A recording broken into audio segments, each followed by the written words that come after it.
Welcome to another episode of Invigorate Your Business with George Stroumboulis. On today's episode, I sit down with Anthony Sorella. Anthony is a force in the media space. He is the co-founder of the Money Buys Happiness podcast and the Neighbourhood marketing agency based in Toronto.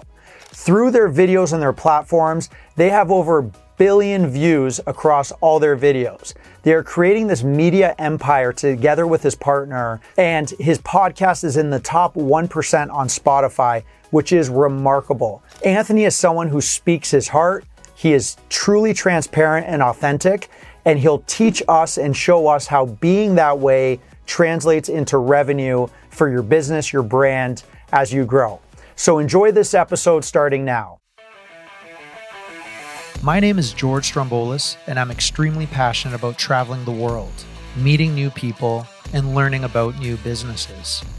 Join me as I sit down with other entrepreneurs to learn about their journeys. This episode of Invigorate Your Business starts now. Dude, I'm excited to be sitting down with you. I've been following what you and your partner have been doing over the years. You guys are building an empire. The main thing I love about watching your content is you just say the shit that I want to say. Okay. Public, like you just say it where I'm like, did he just say that? Because I feel that. But it's a combination of maybe like my business, the balls, whatever. I don't share that, but I fucking laugh every time. You're like, you'll go on rants, you'll do this. Like, it's powerful, dude. No, I appreciate it. I have an intro I want to read, just kind of give the listener, an idea of who you are. Okay.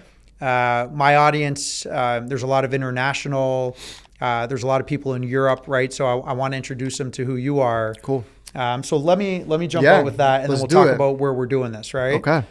So today's guest is someone who didn't just talk about building something, he went out and built it.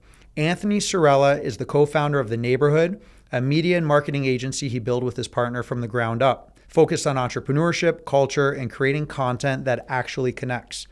What started as an idea evolved into a full-scale agency, and during a time when people were pulling back, Anthony and his team doubled down.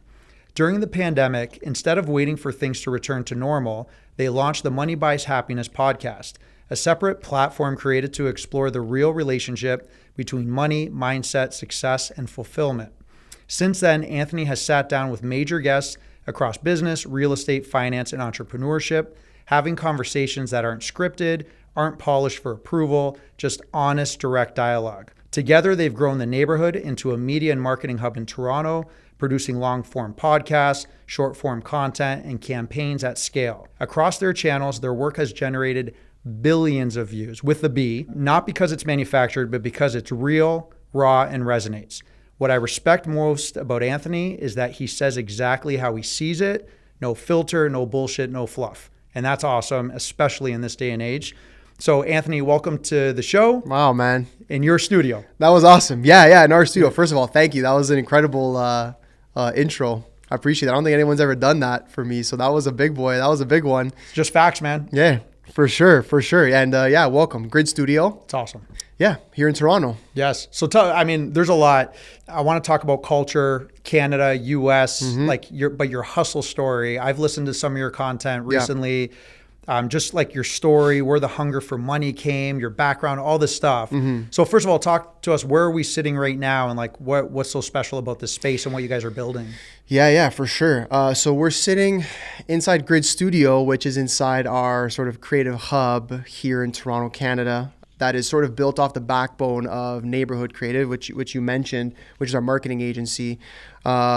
This is the evolution across 7 years of building this thing. Like you mentioned in the intro, myself and Ernesto had the idea for an agency, went through many different ideas, concepts, how we'd build it. You build the business. You put the business on paper and then you never actually follow that plan. Right. And long story short, we're here. So it's special. It's special because it is a space that I always dreamed of having. This is 4,000 square feet.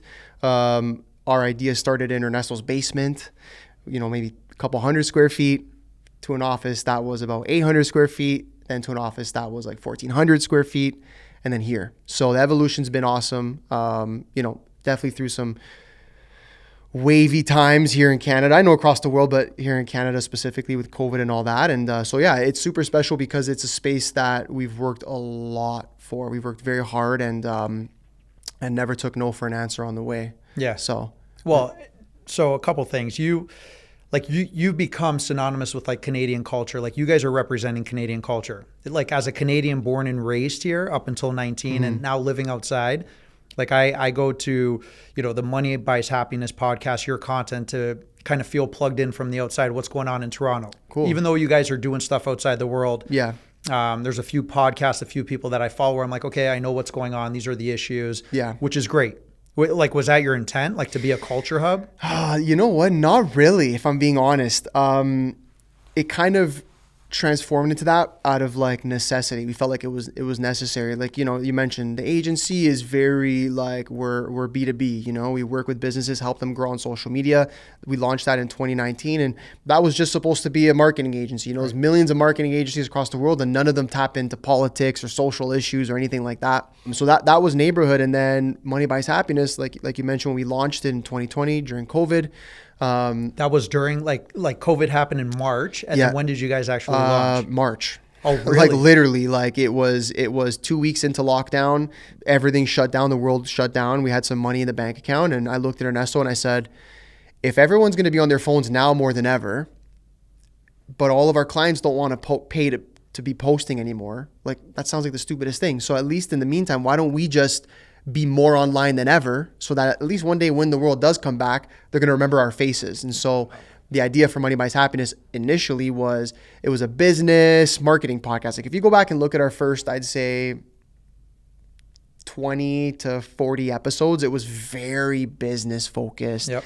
We were sitting down with other entrepreneurs we knew in our network, doing all that.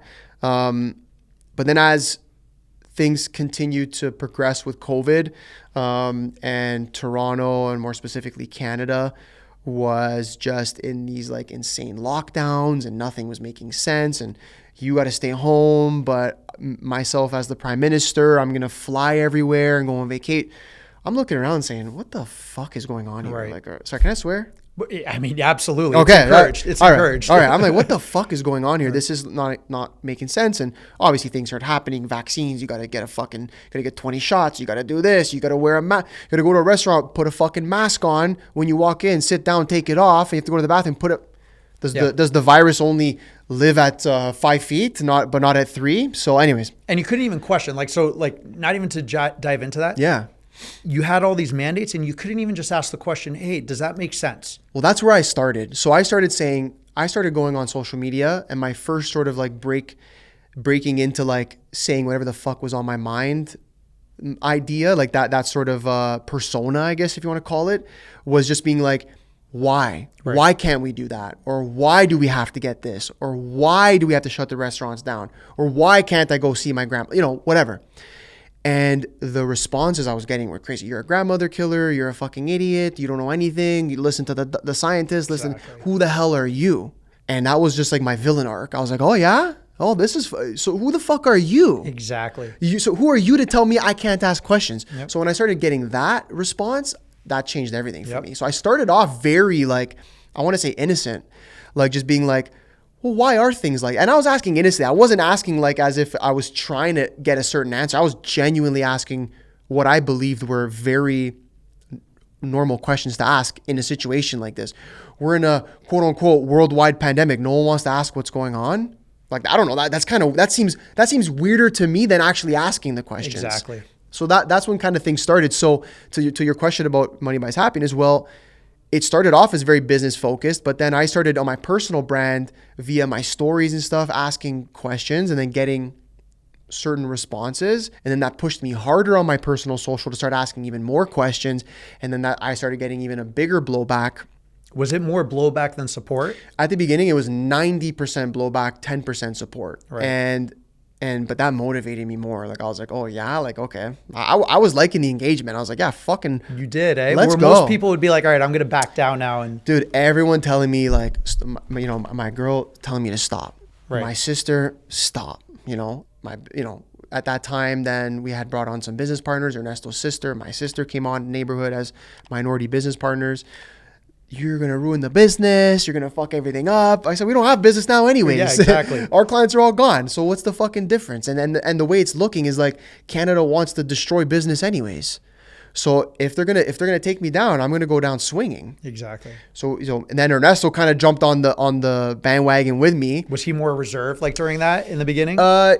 I mean, we were having a lot of conversations, but I think at the beginning I was a little more open to going on social media and saying it, because Ernesto's image on social media is, especially at that time, was very positive. Like everyone loved Ernesto, right? And they still do. I was just like kind of there in this, like, I don't even know. I was just living in this world on social media. I was kind of this guy, kind of that guy, right. Which doesn't help. If you want people to love you, you got to be very adamant on who you are, and you need to be opinionated. Yeah. Because or else people are going to love you or hate you, but you need to have opinions. And I didn't have any. But this one, I felt really strongly about this. So I said, fuck this. I'm going super hard on this opinion because it's something I believe in. And again, if no one's going to do it, I don't care. I'll be the guy. And kill my business, kill everything. I don't have anything anyways. That was kind of my mindset. And that sort of transformed into the pod. So then eventually we started doing like host episodes, me and Ernesto, which we had never done before. First, it was always having a guest on. But then I'm like, dude, we have so much to talk about with this COVID shit. Like, and based off of like, I'm showing him my DMs, like, dude, look at these DMs. Like, I'm getting thousands, and I had maybe 18, 19,000 followers, but I'm getting thousands of DMs. I go, the engagement on this is crazy. Like, this is the hot topic. Let's mostly talk about hate it. Too, or yeah, mostly hate. But again, I was like, fuck it. Like, let's go. Like, let's hate. And so then we started doing host podcasts. Yep. And that kind of just was me and him talking about this. I'm talking about you can only go to the park, all this crazy shit, right? Which I was plugged in even during the host ones. During that, I was plugged into like those episodes, like just people started loving us for that. And really quick, you know why it was so important for me? Because I'm Canadian, I'm living in California, and California is kind of crazy in its own right, but I live in a bubble where we had 2 weeks lockdown. Yeah. The rest was like I'm at the beach every day with the girls, my Amazing. daughters, Yeah. but my sister and her sons who are teenagers are going through it here. So like I was plugged in through your podcast, kind of getting a feel on like, where are these like-minded people going at, Yes. you know? No, of course. And there wasn't many of us at the beginning. And so we went to the pod and we, we created that sort of outlet for a lot of people. And then that's what really transformed us into like more of like a cultural brand rather than just being like very like only entrepreneurs, like sharing those stories, which we still do. But that transformed us into that world. So again, I know I did a big loop, but to get back to your answer, the plan was never that.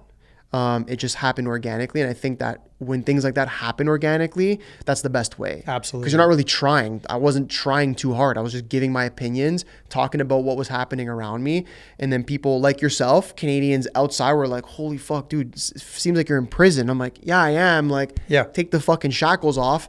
And then the people who were here that were feeling the same way, slowly, I was telling you, it was 90% hate, 10% love. Slowly that started to change, 70-30, 60-40. It started to change because people were waking up, opening their eyes, and then a lot of them were saying, this guy's saying out loud what I'm too scared to say because I don't want to lose my job, I don't want to lose business, my family won't speak to me, whatever the case was. And so we became an outlet for those people, and I think that's where Money Buys Happiness and Anthony and Ernesto were really born as brands and as people who were well respected and in some sort, right, to certain people, was because we did that. Absolutely. Right? And so I think that's when it really started to come to life. Like, at least my brand and the brand in general. Well, and you guys are super relatable, right? Appreciate like even now, like we've chatted on social media outside grabbing a coffee with you or not, just like normal dudes, but you guys have become a voice, and like you've sat down with some of like the biggest guests. Yeah. Like think about, like let's stay on the podcast really quick and then we'll jump into like the business side. But like, so you guys build this, you have a huge following, you're sitting down with like names, Grutman and all these big names, right? Yeah. Patrick Bet David and huge. Like what was that evolution and like where are you guys going from here, Yeah, it was, man, it was surreal. These are people that we looked up to and who are just massive names, massive brands. They can walk into rooms or, places and have thousands of people swarming them for autographs and advice and this and that. And we were being granted, 2-3 hours alone with them. So just getting that opportunity felt incredible, right? you kind of have at the beginning, when it first started happening, we started getting into these rooms, there was a lot of like imposter syndrome. Like, do I even belong here? Like, what the fuck am I doing in a room with Patrick Bet-David? What the fuck am I doing in Dave Grutman's condo while he's on FaceTime with Kim Kardashian? Insane. And I'm seeing this. I'm seeing it live. I'm 3 feet away, and I'm like, who the fuck am I? Like, I started asking myself that question, right? But as time goes... What did you answer, though, in like that first situation? Were you like, let me fake something? Yeah, or was dude, there's no other... The only way I can explain it is lock the fuck in. Okay. Like, I'm an athlete. Like, as a kid, I was a big athlete. So... Soccer? Like, soccer. Okay. Huge. So it was like all I kept telling myself was like, I'd get that thought, but then it would just be like, bro, it doesn't matter. Like, just lock the fuck in. Like, you're getting like 60 minutes with this guy, like on camera, if you're lucky.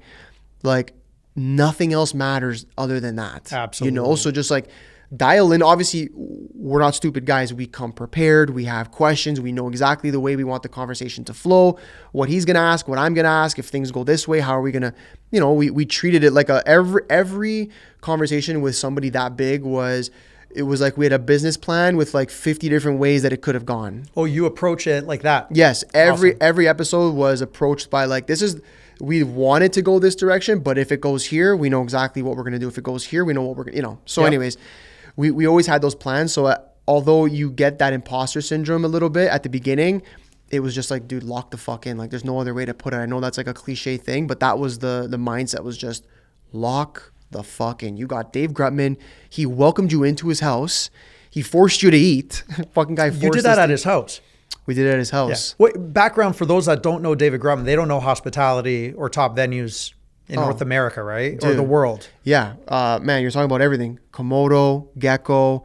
You're talking about Live. Like, these are the biggest clubs and restaurants in Miami that like the most famous people in the world frequent. Yes. The biggest soccer players in the world, when they go to holidays in Miami over the break from soccer, they're going to his restaurants. Like, everybody, the Kardashians, they love him. Like, this is their guy. Like, he's the guy. So when everyone comes to the States and they either go to Miami or LA usually, New York as well. When they're in Miami, he's the guy that owns every single venue, restaurant, club, nightclub, bar that these famous people want to go to. He owns it. Just as a reference. So we're in this guy's condo. It's a ridiculous fucking condo. I've never seen anything like it, you know? And so, yeah, you're talking about a guy. I'm just like, dude, I'm just a guy from Toronto that's like, I had this fucking podcast. I was talking about COVID. How the hell did I get here? Right. You know, so. And quickly, right? Like 2 weeks into COVID, you guys weren't like, 3 months in, let's figure this out. 2 weeks, you guys fucking pivoted, created this podcast, and then within a couple of years, you're talking to David Grutman in his kitchen. within a year and a half. That's insane. But I mean, man, that just comes down to like what kind of person you are, you know. Like, it started as an athlete. When I was a kid, I was an athlete. That's where it started. I started to get that dog and that dog mentality, and then you just, you know, bring it into business, and then in business, you know, I have a bunch of ventures, and that's how I act, right? So it was when COVID happened and everyone was like, oh, finally a break. I'm like, what fucking break, dude? I'm an entrepreneur. Like, I don't have time for a fucking break. Right. I think I took like 1 day. And then I was still at the office every day with Ernesto trying to figure out like, what the fuck are we going to do here? Even though we had no, like, where's the world going? We were like, we got to figure something out.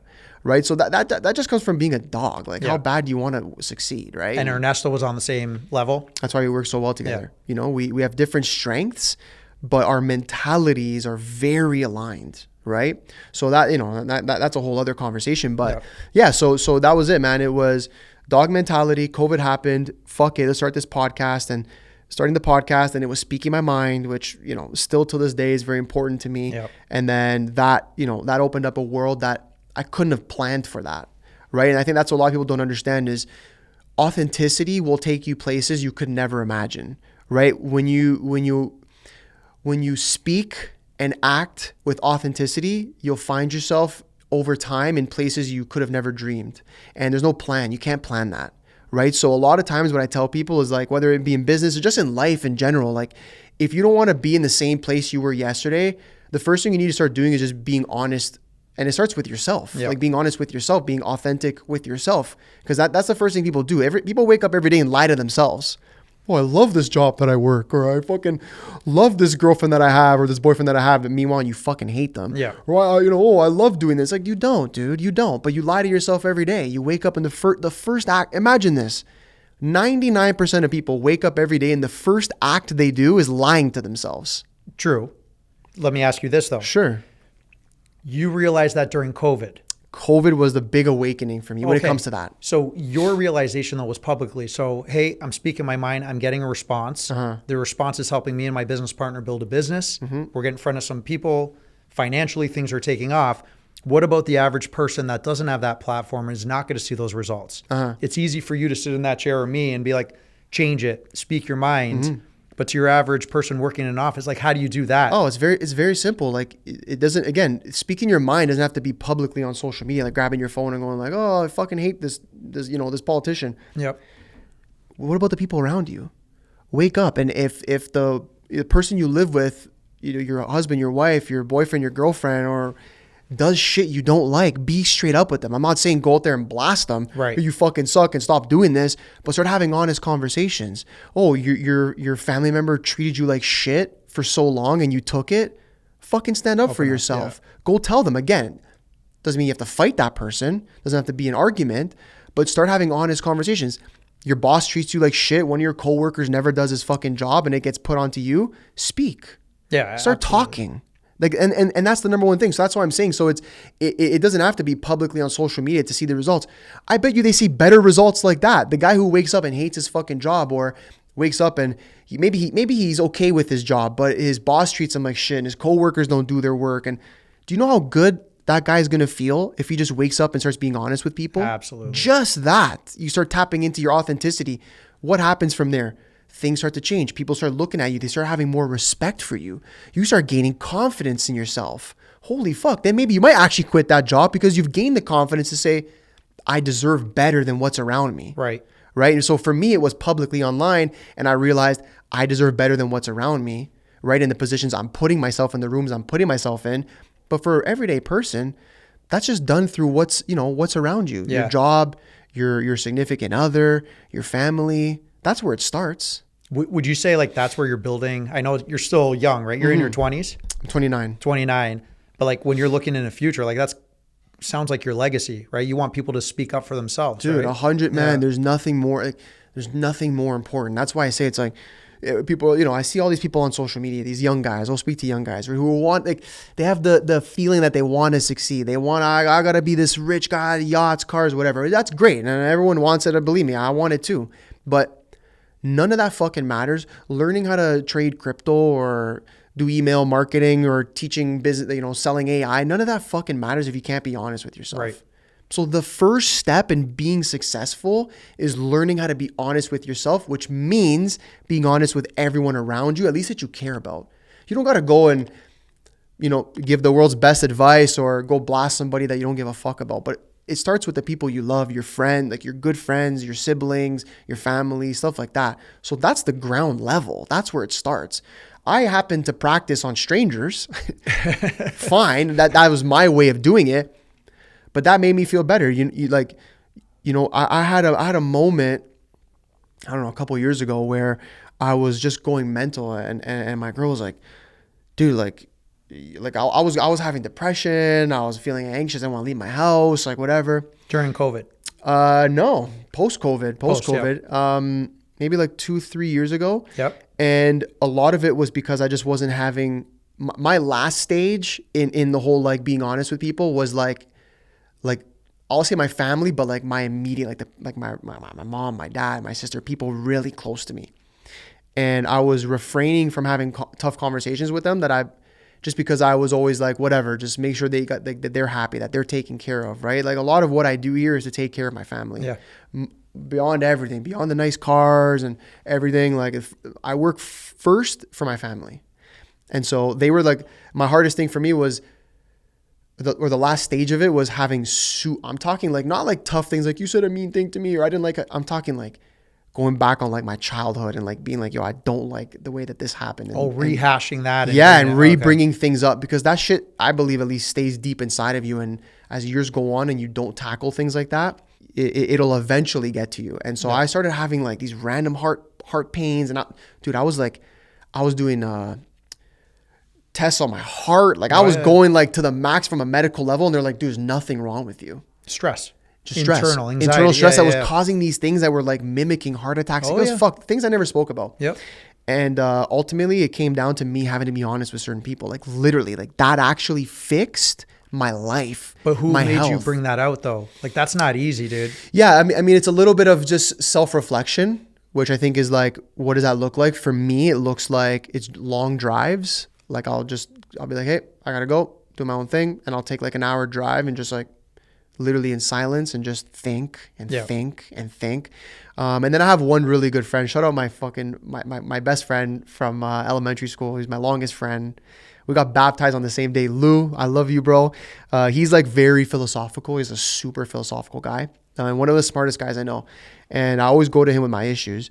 And I'm going through this and he's like, dude, I think you just have a lot of tough conversations to have. And I'm like, fuck yeah. That opened up the door to thinking. And then that pushed me to where I had to go. And then I came back to him like, okay, I think you're right. And I have all of these conversations I want to have. But dude, it just feels like I have so much to say to so many people. Like, I don't know what the fuck to do. And the best advice he gave me was when you have a to-do list and it feels like huge, tackle things one by one. So go have these conversations, just knock them off your list one by one. And that's what I did. I started going to that. Easy, dude. Going to my mom, started telling her about things she did, whatever. And I told, listen, I'm not trying to bring up the past, but boom, my father, my sister, my girl, like just knocking off things that I've been holding on to for so long, and my life changed. Like again, so I learned how to be open and honest about my opinions and my thoughts with strangers, and then people like I'd say the secondary levels, like my coworkers, my business partner. But I was missing that final level of like, I'm talking like real deep conversations with the people I love, sitting down and just saying like, this is how I feel. I'm not telling you that it's right, but I'm telling you just what's on my mind. Yeah.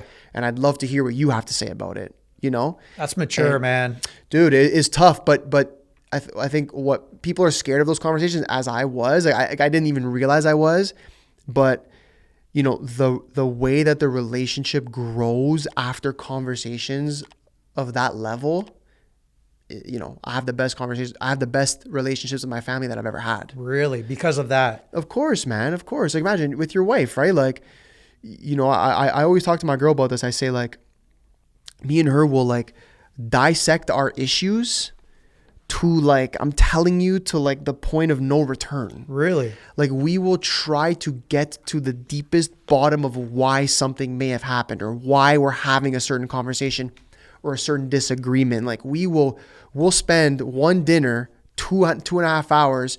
And again, it's not arguing.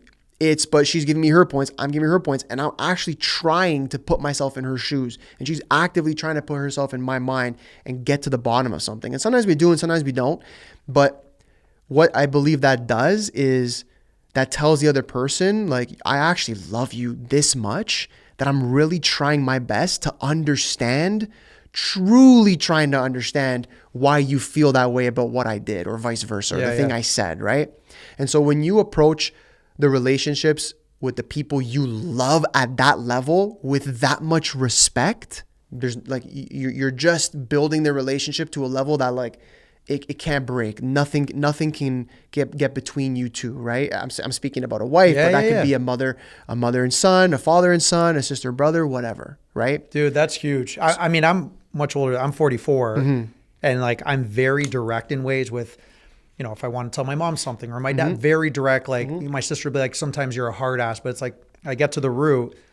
But in like the relationship side, I guess the point is where I could leave it for me is like, there's always room to grow. There's always, dude. Always, man. Always. And yeah, I think that's, but that mentality in life itself is what's important. Like we don't know everything, like we don't have the answers to everything.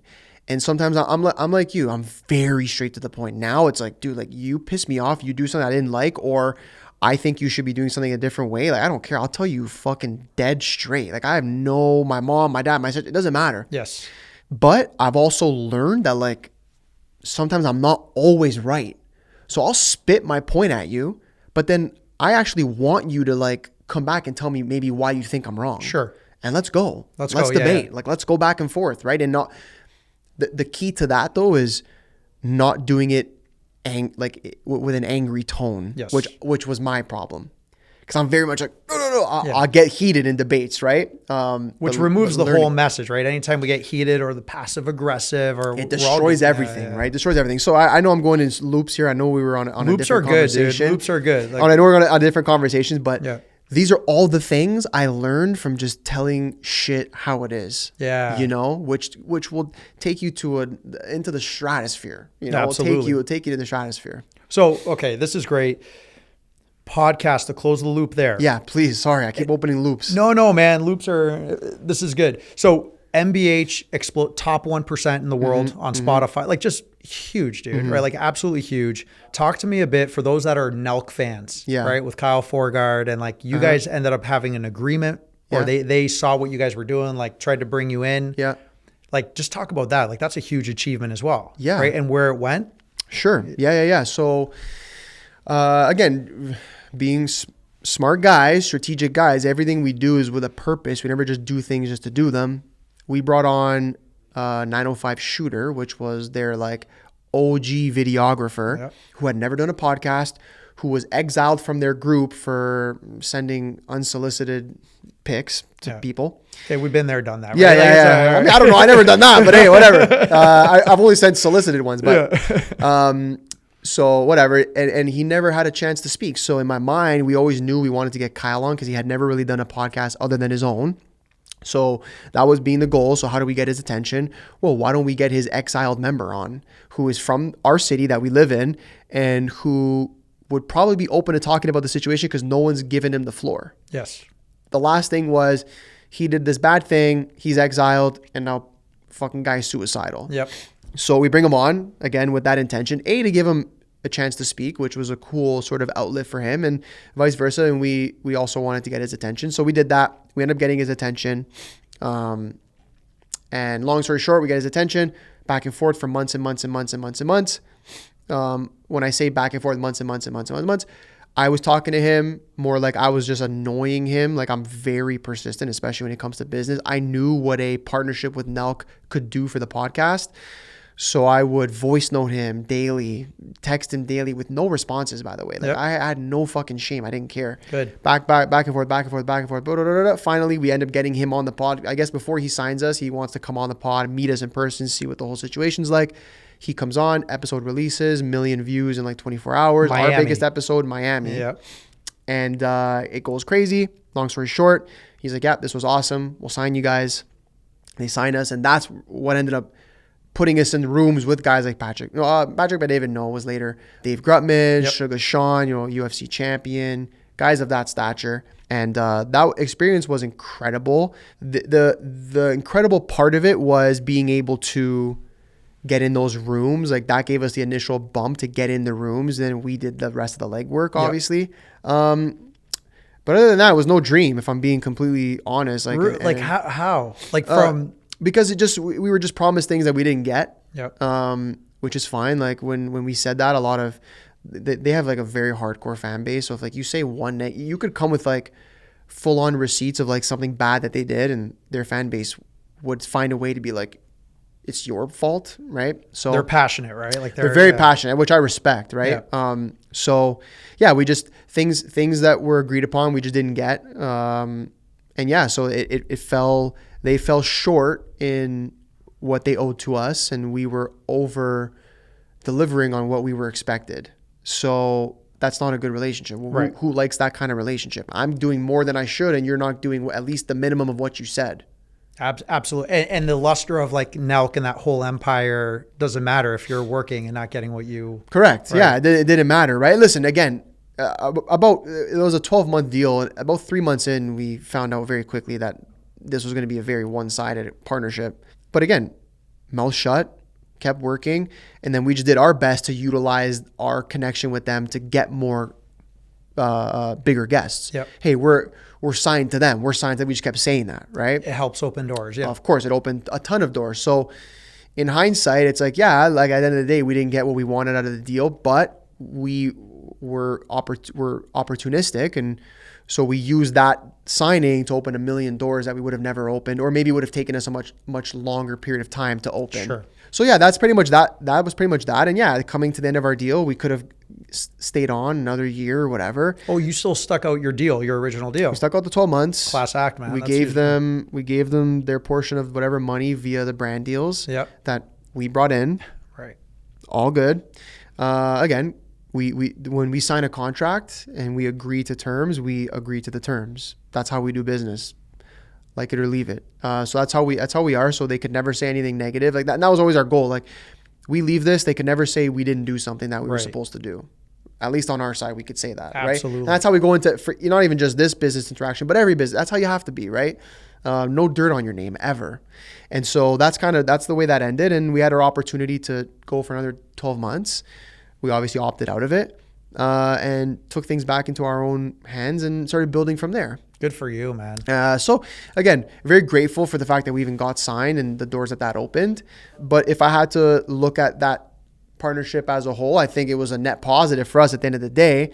But yeah, it just wasn't, I guess, what I thought it would be. Yeah. You know? Who makes that call though? Is it Kyle himself or is it the empire around him? No, Kyle made that call himself. He made that call. Okay. But again, like now I look back, dude, like that was maybe 2.5, almost 3 years ago. Like I look back on that and I honestly just think he might have done it because I was so fucking annoying.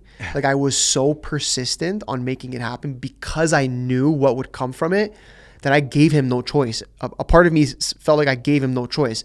Although again, he had a choice. Like he could still say yes or no. Like I made it. It was like he thought it was a good idea and I didn't let him forget that. Yes. Right? Plus like his comments on the episode you guys had with them, like praise you guys, right? Like Of what you're course. building. So like clearly they saw the potential as well. Yeah, of course. But like Of the course. business side, who's the guy that started the podcast with them? Bob Menery. Bob Menery, because he had complaints about the contracts as well, but you Yeah. never take this guy seriously, right? That's Like the problem. Now, as time has gone on, there's a lot of, people in that world that have said certain things about them and the way that they do business that I'm not going to speak to the comments directly, but that I listened to and I'm like, yeah, I saw that. You've seen it on the inside. I've seen it. Yeah, I've seen it. I've been a part of it to some Dude, like extent. another thing, like what's so great about you, net positive, you're not just looking at the dollars. It was like, hey, net positive, that experience was awesome. Amazing. Like just seeing that next chapter. Yeah. And then since then you guys have MBH TV, right? Yeah, so we launched. So the idea leaving them was, okay, let's go for something bigger. Yeah. So let's shoot for the stars. We launched MBH TV, which was us basically going out and acquiring other shows, buying other IP, and trying to help them build, right? Yep. Via like just more content output, bringing sponsorship in, all that type of stuff. So we went out and acquired a lot of fucking shows. We spent a lot of money. Jeez. 1 out of every 10 making sense, or like what is it in this space? I if I had to say, I'd say like I'd call it a fail. I honestly say we failed, but there is like there is more to that. I got to give context to saying we failed. What I learned was no one works as hard as me. So if I'm gonna go invest 100,000 plus into somebody, they got to be willing to work as hard as me. So I have certain expectations of them, and if they can't meet them, that's a fail. Yeah. Right? And so I didn't, what took me a while to understand was I can put as much money into a brand as I want, but I'm not leading the brand because I'm not the face of it. So if I'm going and acquiring the IP of a show, but the hosts aren't ready to film 3 episodes a week and do extra social content on their personal and put this together and show up here and go to these events and do this stuff, I could spend $1 million on them. It doesn't matter. Right? Absolutely. And so we learned that lesson, spent a lot of money on a lot of shows that we never recouped, which was fine. Again, so I think you call it a fail. For me, it was just a lesson. Like I just learned. And so I had one day where I sat down with Ernesto and I said, we got to turn the lights back on us. That's what I said. That was sort of the terminology I used, which basically meant like, we should stop spending energy and time on trying to shine lights on all these other stars. Like we're the stars. Yeah. People like us. We're the ones bringing in the most money. Like we had shows and influencers that were 10 times our size that we're bringing in a fraction of the money that MBH was. I was like, dude, what the fuck are we doing? Yeah, exactly. Like, I get it. We were trying to build something that could live without us, but fuck it. Like, we're the stars. If people want to hear us talk, people want to hear what we have to say, people want to follow for us, right? Brands want to work with MBH more than these guys. Yeah. So fuck it. And you guys are young and have a future. So it's like capitalize on Capitalize, that. Yeah, exactly. yeah. And so, you know, again, this is life, right? So a couple 100,000 here, a couple 100,000 drained there. What the fuck you going to do? Like, don't cry about it. We didn't sit and cry about it. So, all right, turn the lights back on us, right? The lights up here, turn them back on us. And so that we ran that for about a year and a half, 2 years before we like sort of cut the cord on it, I'd say. However, we didn't fully cut the cord on it. We cut the cord on the idea of investing in other people to run these shows. But now, as you saw, I showed you in our office, we launched like the new soccer betting podcast, which is fucking exploding. And I'm the host of it. And I brought on a new co-host, but I'm still leading that now, right? So the network is still alive, but it's a network of things that we have more control of. Brands that we are still the faces of to some extent that we get to control. So if I want to blow 100 grand into this brand, I can. It's on you. Because I know exactly, because I know who's leading the ship. Yes. Right? So yeah, when we left Nelk, to tie that all together, we left Nelk, we launched the network, we acquired a bunch of IP that ended up being worthless, which is fine, because of the lesson that I learned, and ultimately said, okay, we'll launch more shows, we'll launch more series, but they're going to be, again, focused on us. So I love that you admit, like, yeah, we tried, it didn't work because of this, right? Like it's something so refreshing about that. Even with myself, I've launched multiple things where I'm like, yep, this didn't fucking work. It just didn't work. The best part is just, you know, launch quickly, you know, fire quicker, right? Or whatever the grammar is on that. If it's not working, pull it. Do you think a lot of the IP that you acquired, or what are you seeing with like younger people, do they want to be instant fame? Like they want the grind that you guys put in the last 5 years, they wanted that overnight? Of course. And they thought it would be easy. Of course. They think it comes in 2 seconds, you know? And like I could show you, like we have the 300 episodes. I have the 5,000 Instagram posts. Like I did all that, right? You know, only to be here. Like, and that's what that took. And a lot of people just think it comes quick, right? But to your point about the whole failing thing, I think, you know, that's the problem with social media is a lot of now successful people never want to tell people how many times they fucked up, how much money they spent fucking up. Absolutely. You know, dude, I'm probably at least at $1 million of fucking money that I just basically threw into the fire. Again, that's a horrible way to put it because I learned a lot of lessons, but from the outside looking in, you'd probably think I just threw this fucking $1 million in the fire. Yeah, maybe I did. However you want to see it. For me, it was a lesson learned. But yeah, like, dude, failing's fucking normal. Like, not every single venture you ever try is going to be a 10 out of 10. It's going to crush right away. I think that there's a balance of like, the issue where people find it hard is it's very hard for them to understand, okay, I tried something new. How long do I have to give this thing until I realize like this ship is not going to sail, right? Like all hands on deck, the investment to see if it's going to flourish. Yeah, like how long do I have to see it through before I say, okay, this is either working or I'm almost right there or it's not. Depends on the business. Depends on, you know, it's hard, there's no right, exact, perfect answer to that question. It's very much so on also where you're at in your life. For example, it's like, if I got nothing else going for me, then maybe I got to give whatever I'm trying a little bit longer to go, right? For the younger audience.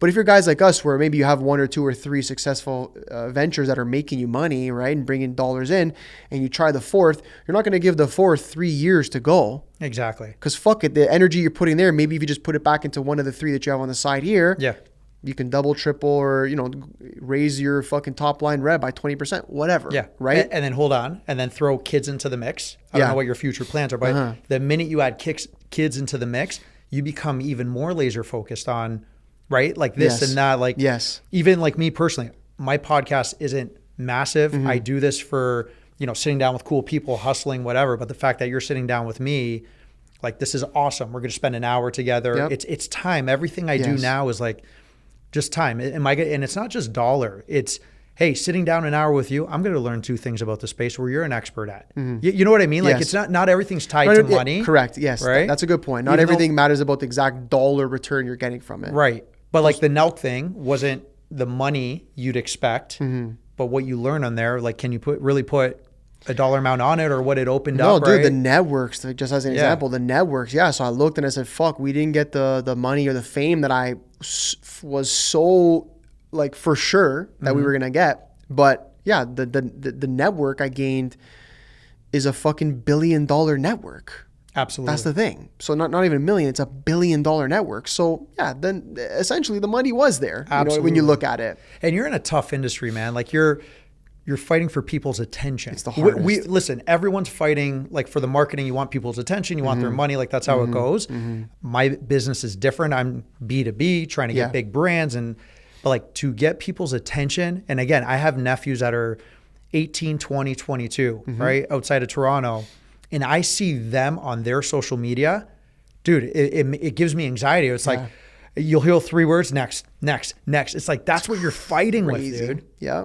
Right? So like, it's not an easy industry. Attention spans like a fucking goldfish. Yeah. Yeah. So you guys are sitting there and trying to attract that. It's the hardest business, dude. I honestly, like, people say the restaurant business, dude, the social media game is the fucking hardest. Cause like you said, it changes by the hour. Absolutely. Like you can't, there's no like blueprint. You can't create a blueprint for it because the second you think you did, it changed already. Absolutely. Right? So but it has the biggest payoff, right? Again, it's risk versus reward. Yes. So I have to take this insane risk of trying to get people's attention and hoping that I can figure out and crack the code to some extent. But if I crack that fucking code, the amount of money that's on the other side of it is insane because then you unlock internet money. And internet money is just, it feels, I won't lie to you, it feels fucking free. It does, eh? We have a lot, it feels free. But if I really look back at the hours spent, I'm working for $5 an hour. Exactly. Yes. Okay, but how are you defining internet money? How are you defining success? Okay. How am I defining internet money? Well, like again, like consider this, right? Like a brand deal. We've had brand deals that have been, 6-7 figures, okay? To post content. Right. Right? That like we could shoot and edit in less than a day. Yep. So if I had to wrap up all those hours and like I'm not doing fucking hard labor, I'm gambling. Yeah. As an example, right? We've had casino sponsors that have paid us 7 figures over the course of a couple years. Incredible. Like that's not hard work.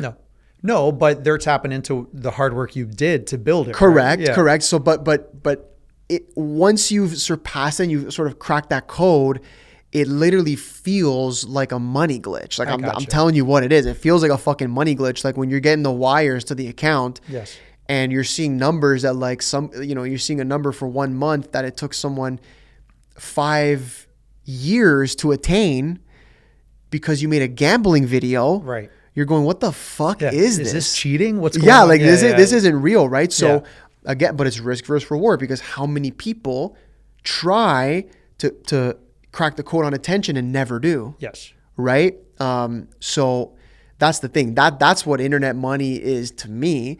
And the success of it is exactly, the success of it now is much different. The success of it, let's say, is continuing to build a community. Because as now social media is changing, brands want to work with people who have a community. So they don't care anymore if you have 7 million followers, even if you have 100,000, but your community's dialed in. Right. So every piece of content you post, they're noticing that a similar type of person, a similar archetype is consistently liking, commenting, sharing. Okay, now, George has a niche within the business space. Right. Okay, cool. So if I'm a business brand, I know that anything he posts, people who are also in the business niche are following. Yes. Entrepreneurs are commenting, they're engaging. I want to work with this guy. Yeah. For me, if it's gambling as an example, we need more fucking gamblers on our website. Well, fuck, every time this guy posts a gambling reel, he's getting 5,000 shares. The video's getting 300,000 views, 67, 80, 90, 150 comments. Okay. And a big demographic, right? Massive. 18 to 60 plus probably. Or, correct. Yeah. For me, it's like 18 to like 45 is like Okay. my main demo, right? But 18, you can't gamble. But it actually is like 22 to like 40 is like my really peak, right? But, I have building a community of guys who like to do what I like to do. Yeah. right? And you know, funny story. I'll tell you a story. This was pretty interesting. I had a guy who was a huge NBH fan who would always hit me up, and I would give him advice. He hit me up about his girlfriend, and bro, I need her to be traditional. I need this, trying to make money, whatever, right? And I'm trying to help him without being crazy. And very recently, a couple of weeks ago, he DMs me these paragraphs, and he's like, all you post is gambling now, and you're this, and who are you? Who have you become? You know, gambling is like destroying people's lives, and I'm just trying to be a good friend, and I'm trying to do maybe what no one's like willing to tell you. And he took your advice, to be honest, which I respected. And so the first thing I said is, hey, brother, if this is your opinion, I completely respect it. I appreciate that. Thank you for telling me this. But you don't know me, bro. You don't know me from a fucking hole in the wall. That's the reality. I said, do you know how many people I take care of because I post these fucking gambling reels? Like, do you really know how many people eat because of this? Do you think I'm making hundreds of thousands, if not millions of dollars and just like keeping it to myself? I don't drive a Ferrari. I could. I don't fucking live in fucking these crazy. I could. My mother's on payroll. My sister's on payroll. You know, my dad gets taken care of. I have 30 employees that eat because of me. I said, and part of that is because I post these fucking gambling reels, bro. Do you think I love it? Do you think I'm sitting here like, yeah, I mean, don't get me wrong. I enjoy it. It's fun, but you don't know why I do this. Exactly. And I said, and guess what? If you had the opportunity to feed your family, to put your mother on payroll, she could quit her job and work for you, or your sister quit her job. I said, you wouldn't take it? It's a big deal, man. Dude, get out of here. You know, so a lot of people also, but I respected what he said. But you took the time to respond to him with all that? Of course. Yeah, because this is a guy that I've never met, but I go through our conversations and he's asked me for some real advice and I give it to him. I have many people like that, you know? But anyways. Hold on really quick. You guys have gotten to the point. Do you ever feel for like safety, access? People know where the office is, the studio.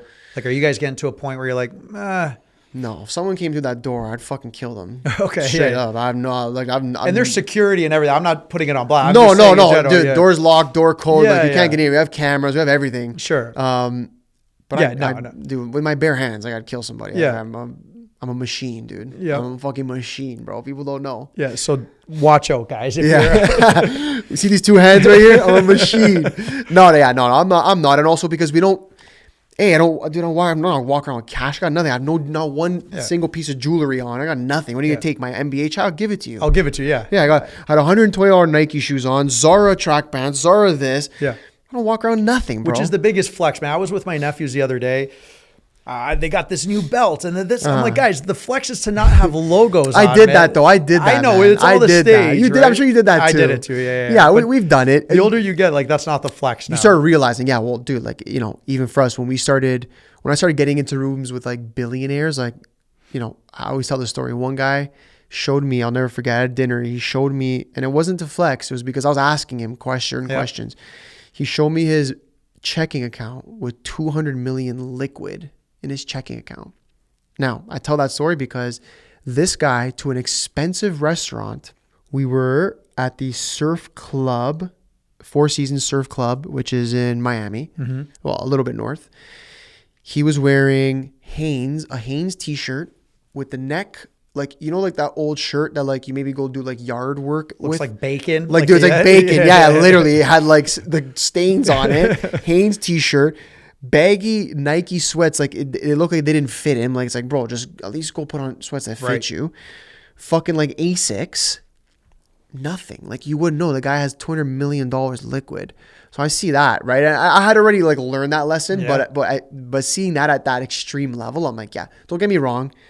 He had a $300,000 Patek on. Sure. Okay. There's as you should. Whatever. It's his way, and that's fine. I'd probably that was like exactly how I would do it. I'd be like this, maybe with a Patek. You wouldn't even. It'd be under. You wouldn't even know. But you start to realize. But as kids, dude, I had every fucking Gucci belt, the Nike this, the fuck. You go through that phase. Yeah, of course. You can make a little money. You know, it feels good in the moment. Let me ask you, this billionaire, right? Similar story. I know a couple where they're just very low key. But how did he treat people, like the wait staff? Like for me, that's the biggest. I don't care what you make. How do you treat the people that don't matter when no one's looking? He was the most respectful guy to the waiters, to anybody, the valet. Like it felt like, dude, like, oh, you don't got to do so much. And it wasn't because he was trying hard. That's just who he was. Right. Like just the most humble, nice dude. Even with me, it was like, I was looking around, like I eventually I asked him, because we had gone for a couple lunches, and eventually I asked him, I said, man, like, why are you doing this? Like, why are you giving me so much time? Like, why are you, like, bro, like, you're that guy. Like, why are you giving me so much of your time? He probably appreciated that question, right? He did. He's like, yeah. I was like, I'll tell you. He's like, I see myself in you. I get energy. Like, believe me, you're giving me something. You're giving me life. Like, you're giving me energy. He's like, when I go sit around with these other fucking billionaires, like, they're all cocksuckers. All they want to talk about the yacht they just bought, and the trip to Monaco, or they spent $500,000 on a room, and da. He's like, I don't give a fuck about that. He's like, I don't give a shit. He's like, I have everything. I don't give a fuck. I don't need any of that. He wanted the grind, the hustle, to see. That's it. He wanted that feeling again, you know, that you lose when you get to that point. Yes. Right. So me asking him all these questions, and I'm telling him about my business, and I'm asking him, what would your next step be? And no. And that's what he was loving. Right. Right. So he's like, you give me that. You give me energy, and I give you information. That's huge. Yeah. So it was cool. It's cool to see. But yeah, and I'm fucking blessed to be able to have a guy like that on WhatsApp on speed dial that I could just call if I ever wanted advice on something. I'm sure you don't abuse it. You know what I mean? It's like never. He hits me. He follows up on me. Like, checks up on me. Like, hey, what's going on? I'm like, dude. I'm just fucking grinding, bro. Like, and he'll be like, tell me what's the next? What's the blockade you're currently at? Like, can I help in any way? Like, you know. So yeah, and I'm sure the biggest help, again, from my experience too, it's information. It's not money. These guys are used to being hit up for money. Yes. Hey, this, that, or there's a scheme or whatever. It's like just tapping into that. Talk to me about the grind though. So like where you were going into COVID and now, like you're doing these 6-7 figure deals. Do you appreciate it more now, or was it back in the day when you got like your first, $1,000, $5,000 deal, 10,000, like chasing the grind? Like obviously you love the money, and we're going to talk about money, but talk to me just about the grind and appreciation. And really quick, like Joe Rogan famously said when he got his first $100,000 deal on some TV, I think it was like Fear Factor, whatever it was, right? Yeah. That was more than him getting this $100 million deal with Spotify. Yeah. Because where he was at the time and where he came from. Yes. You know what I mean? It's like that appreciation. Yeah.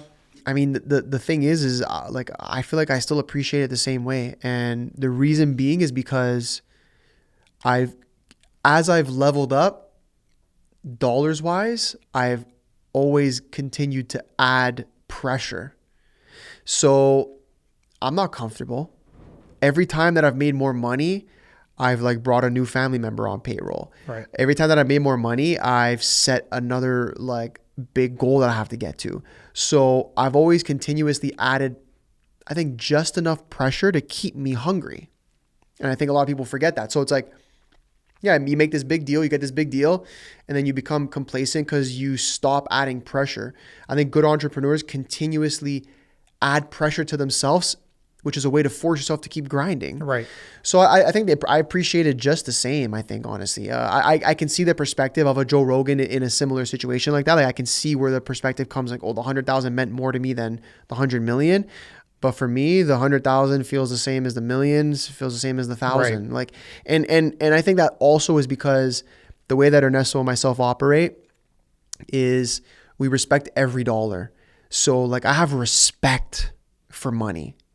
So like I don't say no to small deals. I'll take everything. Right. Because I have respect for money. I don't just blow money to blow money. Like the relationship I have, me and money, woo. Yeah. Lots of respect. Talk to me about that, because I heard on a podcast where that not obsession's not the right word, but where that hunger for money came was from like parents talking about it as a kid. Like remind me, like yeah. I think well the hunger to make money. I mean, like you're Greek, so you're European. We're pretty similar, Mediterranean. Yep. Dude, like money has always seemed to be an issue in my family. Same. Didn't feel like it, like I'm not. We were far from rich. I lived in my grandmother's house. Yep. Like I lived with my mom, my dad, and my sister, and my grandmother. Like we lived in her house. So believe me, like was not rich at all. Yep. But had mom and dad both had a car. I played soccer. I always had like good clothes. Like I was fine. We were middle class. But I don't know if it's a European thing. Like we always talk like we're poor. So my parents always spoke like we had no fucking money. It is a European thing, dude. I'm like, and which I believe held them back from making more. Yes. Because you have to speak in a certain way, especially to yourself. That's a whole, I can do a whole pot on that. Yep. But so that it was always that. So I always grew up hearing like, we have no money. Oh, no money, no money, no money. So like as a kid, I'm just fucking programmed. All I'm hearing is from the people I love the most, my parents, like, we have no money, we have no money, we have no money, I have no money. So like the grind was just like, it was like a software update. It was like updated into me as a kid. Like, buddy, you got to go make fucking money. Yeah. You know? So at first I thought it would be through soccer, and it didn't end up that way. So I became an entrepreneur very quickly. Like high school, I was fucking selling drugs. Like hardcore? I got there. I got to selling some more hardcore stuff at some point. It wasn't for a very long time. Yep. I started with weed. It was classic. I actually started with weed. I started with bus tickets. Bus ticket? No way. Yeah. I would get a really good bulk deal. We'll put it that way. Just leave it at that. Yeah. I go to get a really good bulk deal on bus tickets. You had the bulk hookup deal. Yeah. And I would sell them. So I would have kids that would pay me a set amount every month in high school, and I would deliver them their tickets every month. That's a grind. Started like that. And then I was smart. Okay, what do kids my age need? Well, came into high school, they need bus tickets. So I gave them bus tickets. Then they wanted to buy weed. So then I was like, fuck, I'm already giving them bus tickets. I may as well give them weed too. Yes. Then weed. Then from there it turned to they wanted tickets to like raves, like Veld and these digital, EDM festivals and stuff. I found myself a plug, and I started getting them for discount, and I'd sell them that. Is that how you got into the nightlife? Yeah, that was through that. Hold on, stay on this track though. Yeah. And then it was like, oh, they needed the drugs for when they went to the festivals. So then I would sell them their bus tickets, the weed, the tickets to the festivals, and the drugs they needed for the festivals. Full circle, baby. So I was like, okay, at the time, that was my customer base. Yeah. I'm going to sell them everything. Yes. Anything they could ever want, I have it. How old were you at this point? 16. Oh, shit. Okay. So Yeah, you were, 16. So, my mom, I'll never forget. I came home one day. I don't know if it was a weekend or weekday. I can't remember. And laid out on my bed was $30,000 of cash and a bag of pills. And I just come home. My mom, all normal. Hey, Anthony, how was school or whatever? I don't remember where I was. I go upstairs, go to my room, and it's just laid out there. I'm like, oh fuck, here we go. Oh, by the way, I didn't hide it well by any means. Just had it like in a drawer. But she still had a plate of pasta next to it too. Oh, make sure you eat properly. 100%. No, so I saw that. And I'm like, all right, here we go. And I go down. And I go, so? And she goes, okay, listen, I just want you to know that I know. And my mom's the best. And she's like, I don't care what you do. You want to keep doing it? You want to keep making your money? Go for it. She goes, but if you get arrested, do not call me. Wow. That's the one stipulation. That's sharp, dude. You do whatever you want, but if you get arrested, do not call me. And I said, okay. It's that subtle immigrant, like when they'll say certain words. Yeah. Although it didn't change anything. I kept going. I kept fucking going because I was too fucking smart. I never got caught, and I got in and I got out. Don't get me wrong. I wasn't a fucking kingpin or anything by any means, but it actually made me just be smarter with it. And actually it helped me set a timeline for like, okay, I'm not doing it for like past this. And you could pull out at that point? Yeah. Okay. Awesome. Yeah. So that was it. I eventually made a good amount of money, and then I stopped, and then I went to go work at the bank. Get out of here. Yeah. It's amazing. Yeah, crazy. Yeah. Anyways, I went to go work at the bank. But, that's where the hustle started. The hustle started from hearing my parents always complain about money. I could never understand why. But is that a bad thing? Like, I look at it now, like I have 3 daughters, and I always talk about like, we got to save, and I'll take them to the bank, if they're putting in $100 each. Yeah. But I always make money a thing. Is that bad? Like from your standpoint? No, but that's not complaining. Telling you to save is not complaining. But if they're at the mall, I'm like, hey, why are we there again? Why are we spending? Like there is complaining that comes in because I'm outnumbered 4-1 in my house. Yeah, with women, fuck, right, man. And young kids. You're gonna get cooked, man. Yeah. And I got a 4.5-pound dog, male, so I'm like, I'm outnumbered, dude. Yeah, you're finished. No, I don't think so. I think someone's also got to set the standard. It just like for me, it was like overly like it was like again. I don't know how it was growing up for you. It was just like it was everything. It was like everything was a fucking complaint about money. Everything. Yep.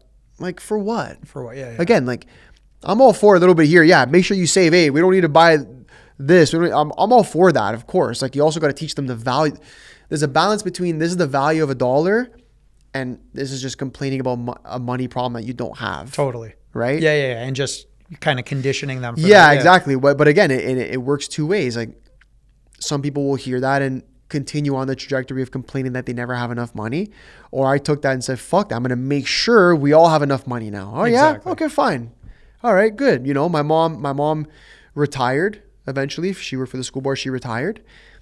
And, you know, when they retire, the pension's never as high as the pay. Yep. I said, come over here. Come do some work, some light work, she does light bookkeeping for me. Amazing, man. And I made up the difference. Yep. I said, okay, you were making this. Now you're making this. Okay, I'll pay you the difference. So you're basically making what you were making as if you were working. And I need 2 hours a week from you. Yeah. Something like stupid, you know? And that's it. So fine. Again, for me, it was a blessing. The complaining about money and I turned it and I used it as motivation. Some kids, that might fuck them up. I don't know, Absolutely. Right? Every kid deals with trauma differently. For me, that's how I dealt with it. So that really built my hunger. And then I think on the flip side of it, it was my dad. My dad was never good with money. I don't know, I don't know how it was in your family. For me, it was my mom was like super on the money. The one, yep. Yeah, and my dad was just like, go to work, make the money, and like, you decide what to do with it, to my mom. And then, yeah, I think I said this in a podcast, but I think outside of the money, like the whole respect and the brand and what I'm trying to build, like on the authority in my voice and who I am as a person, I'm trying to build that. I found through a lot of self-reflecting that I'm doing that as I'm trying to gain respect for my dad. You know, I feel like my dad was the guy who would do everything for everybody, never asked for a penny, would do things for free he should have never done for people that never respected him. My dad always, I found, seeked attention from the wrong people who didn't respect him. And so that just lit a flame in me to be like, I'm going to be so fucking big and important in this world that like everyone who never respected my dad is going to be like, holy shit, look at Tony's son. Yeah. Like, look at Tony's fucking son. Like, this kid became a monster, you know, built whatever, did whatever achievements I get to, you know, they're gonna be like, holy fuck, that came from him. Like, he raised him, you know, to be huge. This kid. Leaving that mark on the name, right? Exactly. So I think a lot of it is the money stuff comes from the complaining and whatever, again, blessing in my situation, and the just hunger for wanting more and growing and just being like, I want people to respect me is because that's like a way of me saying like, well, my dad raised me. So if you respect me, you respect him. Yes. Right? That's huge. We're approaching, I know we have a time limit, like roughly 20-ish minutes, but I want to cover two more things, like partnerships. Okay. And then I want to talk about Toronto, Canada in general, like what's great about it, like why are we proud to be Canadian? And then what's going off the rails, like what's happening. But let's talk about partnerships. So you said earlier, you and Ernesto started from 200 square feet in the basement, then 1,400, then this, then that. Yeah. Like where did you guys actually connect? And why have you guys stayed together all these years? Like what's keeping it together? Yeah, we connected via the nightlife. We were both in nightlife. And he hit me up to collaborate on something. He had a ticketing platform, like imagine like a mini version of Ticketmaster, but for more like local events. Yeah. So any local event, they needed they didn't want to get destroyed by Ticketmaster with the fees or whatever. They would use his.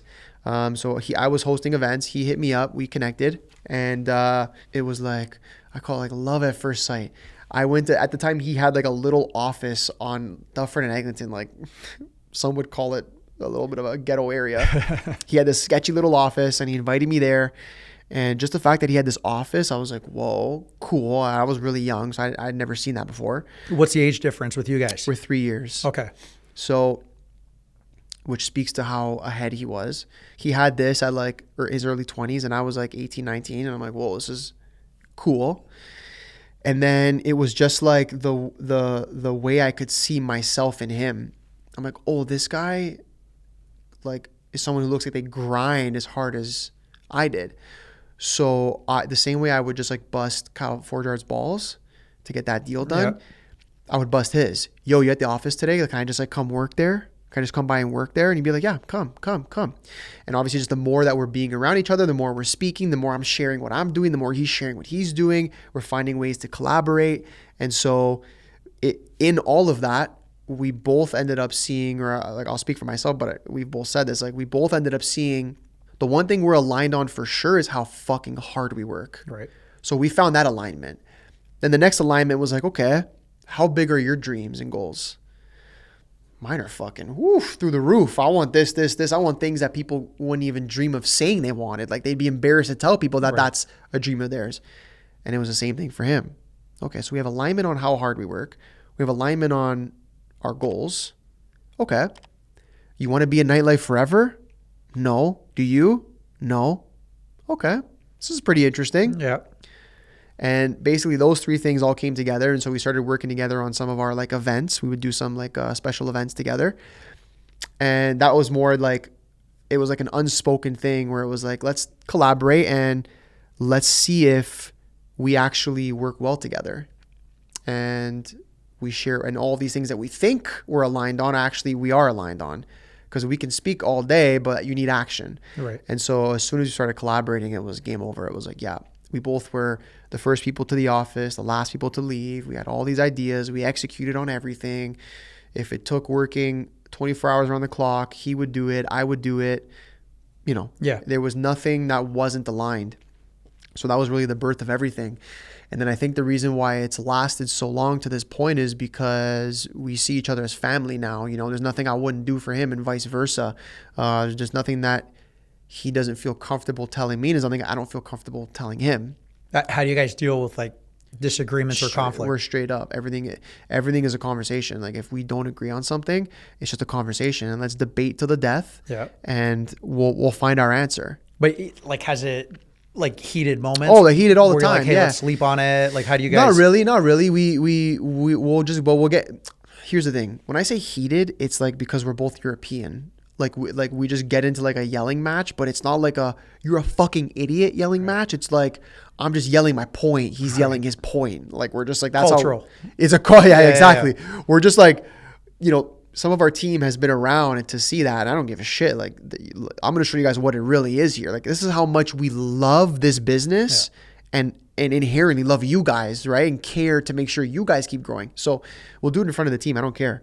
But yeah, it'll get super heated, but we'll always find a solution. We'll always find a middle ground. And maybe sometimes I end up winning the debate and he goes, fuck, you're right. Or vice versa. We're also not afraid to tell each other we're right. Yeah.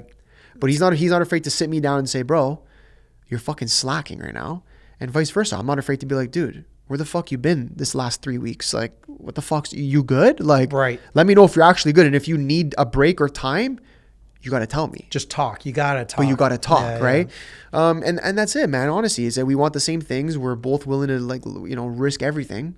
And there's no goal that's too big, or there's no achievement that seems too unreachable. Like we'll go for everything. Absolutely. You know? So do you find that you guys started out together, you were both in the same financial situation?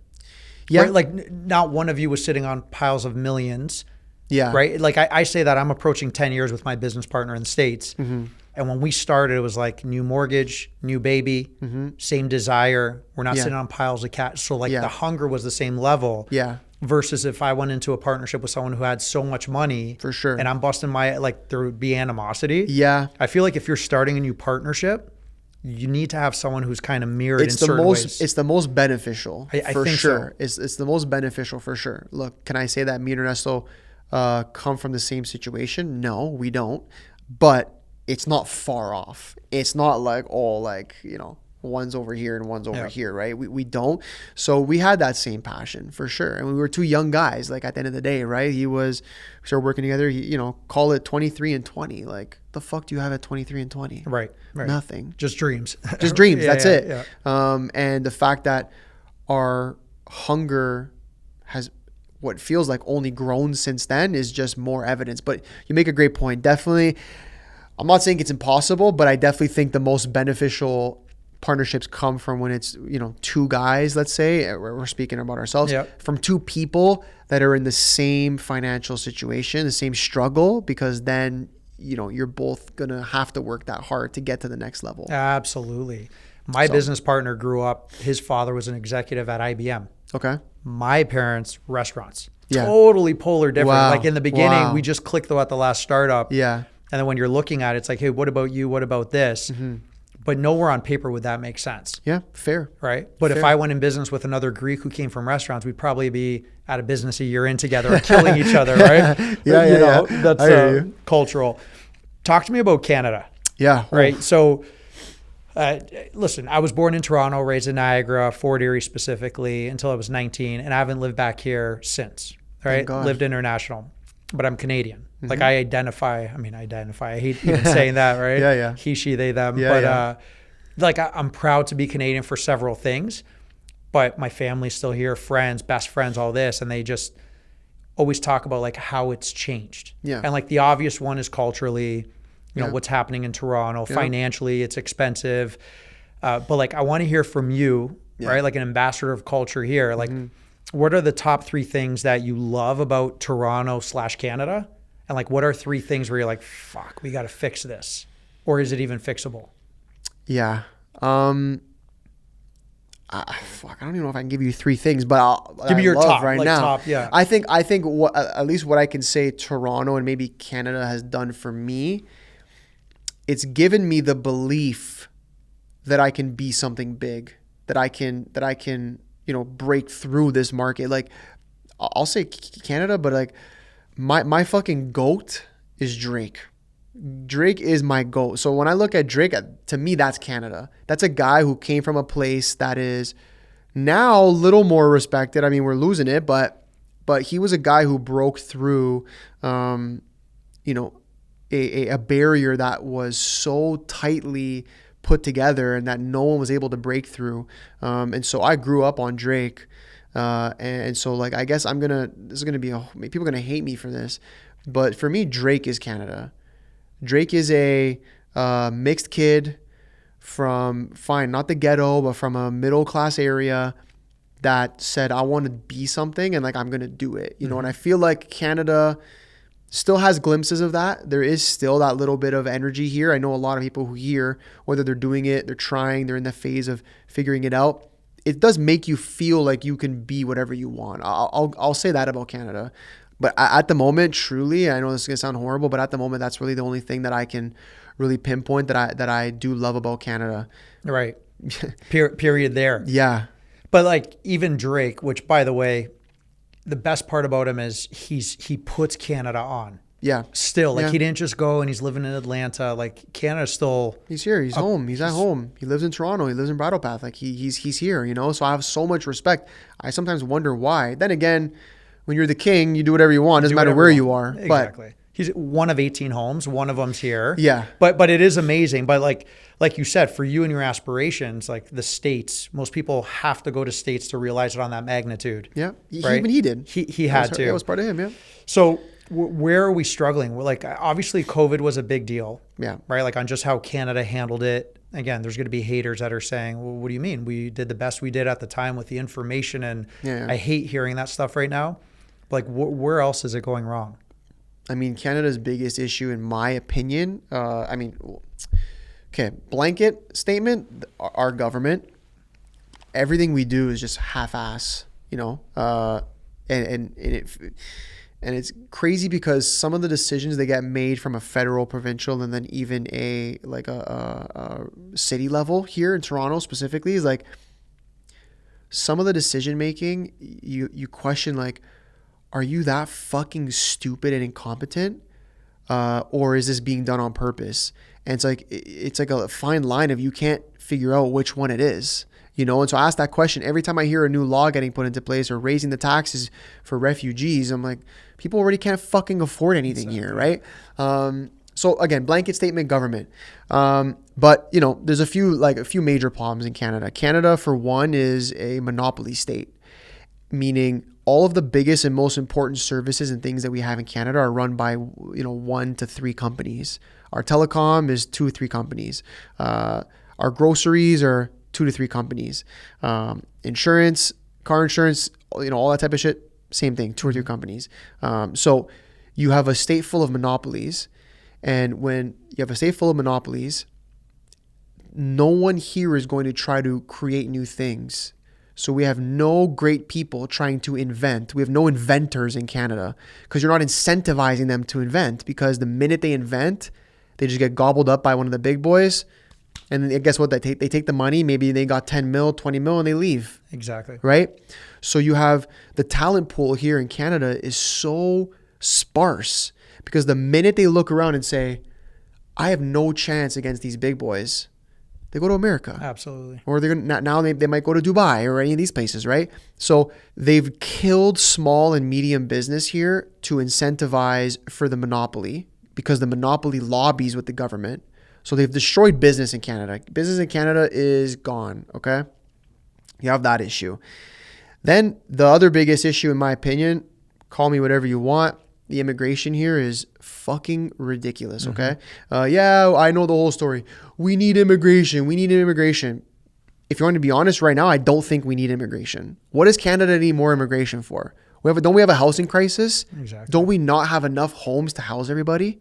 Healthcare. Yeah. Isn't we just spoke about being in triage for 12 hours. Yeah. How can we keep bringing more people in? Absolutely. Okay. But you want to get further to that? Fine. You want to keep bringing people in.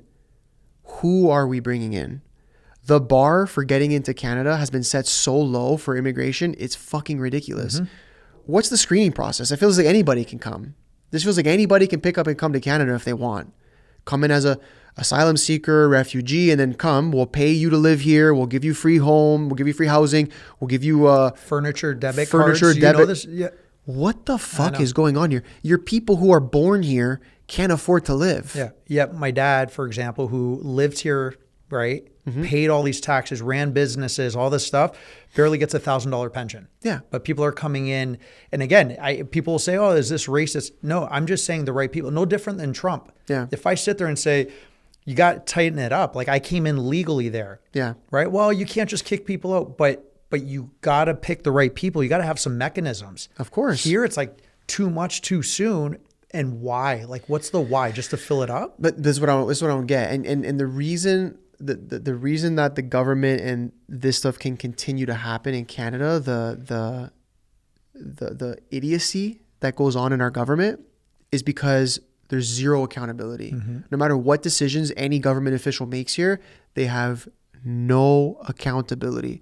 Trudeau ran our country into the ground for 10 years, turned his net worth from 3 million to 300 million in 10 years off a $400,000 salary. Wow, interesting. Wonder how that happened. And he's all scot-free, dating fucking Katy Perry, doing whatever he wants, right? So politicians know that. Yep. So they make decisions that line their pockets from their donors or their, the lobby groups. So our public servants don't serve the public. They serve themselves and the dollars that go into their pockets.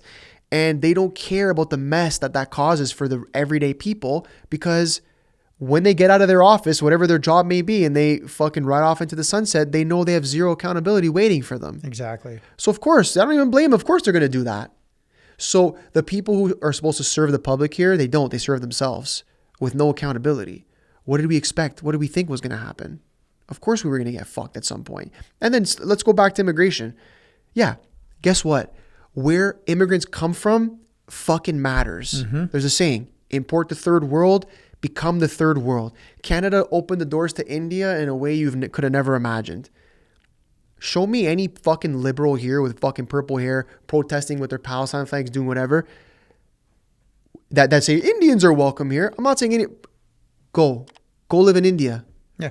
Go live there for a year. Let me know if it's a place you want to live. Okay. Well, it's not their fault. They're coming here. Okay. But then when they come here, there's no incentive to follow the rules. There's no incentive to, what's the word? Assimilate. Yeah. There's no incentive to assimilate into Canadian culture. Oh, well, what's Canadian culture? I always hear this. Whoa, okay. Canadian culture is the culture that built this beautiful country for the last 90 years or 100 years before it became a shithole, which was Christian values, which was family, which was being proud of, the military that fought for us, wearing poppies. There is such thing as Canadian culture. Absolutely. Which is being respectful of each other. We have none of that anymore. Absolutely. Crime through the roof. Everyone fucking hates each other. There was a time when as a kid, like I'd leave my door unlocked. My front door was unlocked, and you were never scared of who lived around you. Now it's like people every hate 90 seconds there's a break-in Ontario. Yes. Do you understand? Like that's not the Canada we grew up in. No, and that's not from from the people who were living here. This is an immigration problem. Yeah, absolutely. You know, and I don't care what anyone says. It absolutely matters where they come from, because the culture that they have, and I'll tell you why, even deeper. If we're not going to force people to assimilate to our culture, then where they come from matters even more. Because if we're going to say, come here and keep living under, the same culture that you were currently living in before, it had better be a good culture. It better be one that is even slightly similar to the one that we have here. Absolutely. Right? And so, no, the Indian culture is not similar to Canadian on a broad scale. Yeah, I'm sure. Are there wealthy neighborhoods and things like that in and around India, Mumbai, and all these places that there are wealthy people? Yeah, but they're not the ones coming. Well, and then the systems and the schooling and what they're doing with all this. Think about it. You grew up Italian upbringing, right? But you tried to assimilate growing up. No, like I grew up Greek household, Yeah. but I tried so hard to be friends with Brian and Ryan Yeah, and all of these course, guys. of Right? course. Like I wanted to play hockey even though we were soccer, and you wanted to do all this because there is a Canadian culture. Of course, well, there there's is. no cuisine there. Yes, there is. Yeah, there is. Right? Whether you like it or not, there is. Yeah. And I agree with you. And I don't care. People say it's racist. I don't give a shit. Like, again, what the fuck do I have to lose? You think I'm racist? Okay, you think I'm racist, bro. Like, all right, cool. At the end of the day, my country's being fucking invaded. And again, if you look at this is what I always say to people, because the argument usually ends up I have like the family events, and then the debates start when a couple drinks start going around. Well, what about your family? What about like your, for me, it was my grandparents, because both my parents were born here. Mm-hmm. But like, speak fluent Italian, whatever. But my grandparents were the ones that came to Canada. And what about them? What if they were treated the way that you're saying towards the Indians now that are coming in masses? I said, okay, let's play it out. Okay. Let's look at the mass immigration of Italians, Portuguese, Greeks, and even Polish were roughly a part of that period of time. Let's say that was a 30-year period, roughly, maybe a little more, whatever. Call it 30 years. I said, when you look at, and we'll speak to Toronto because we know Toronto very well. When we look at the 30-year period where it was Italians, Portuguese, Greeks, and Polish people immigrating to Toronto and wider Canada, I said, what happened to Toronto during that period of time? The city got built. Infrastructure, all of the infrastructure that we love about Toronto today and utilize today was built in that 30-year, maybe 40-year period. I said, okay, from 2020 until however long this period of immigration is from India is finished, I said, we're going to look back. Do you think they're going to have the same impact, positive impact on Toronto as that 30 or to 40 year period did? Right. It's a question, right? It's a question. And it's, India aside, any type of immigration, it's if anyone has to come here and the taxpayers' money is going to pay for them to get up and running here. Mm-hmm. Did your grandparents have anything given to them when they came here? No. My parents, absolutely nothing. Of course They were not. actually shit on more so while they were building the city, working hard, starting their own businesses. Of course. Nobody wanted a dirty Greek working or, the Italians were doing this and that. Mm-hmm. So it's like, that's not good immigration. For what? For votes? Yeah.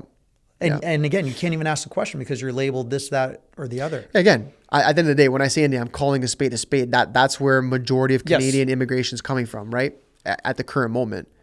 But again, I can't wait to look back at Canada from Florida, by the way, in that, over the 30-year, however long this part of immigration happened, and say goes on as long as this immigration period goes on for.